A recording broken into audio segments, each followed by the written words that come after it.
আগামী সংসদ নির্বাচনে অংশ নেবেন জানিয়ে উপদেষ্টা আসিফ মোহাম্মদ সজীব ভুঁইয়া বলেছেন, নির্বাচনের আগে যথাসময়ে পদত্যাগ করবেন।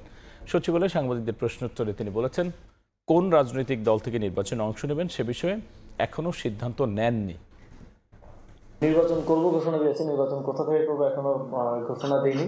শুধু আমরা দুজন ছাত্র উপদেষ্টা না, আরও যারা সরকারের বিভিন্নভাবে জড়িত আছেন, আরও কেউ কেউ নির্বাচন করবেন এমন কথাও আছে।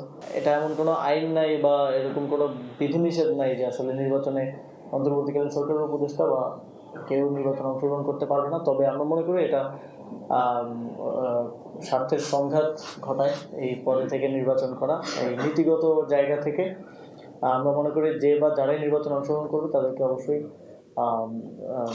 এই নির্বাচনী কার্যক্রমে ঢুকে যাওয়ার আগেই পদত্যাগ করার প্রয়োজন এবং সেভাবেই আমরা প্রস্তুতি নিচ্ছি।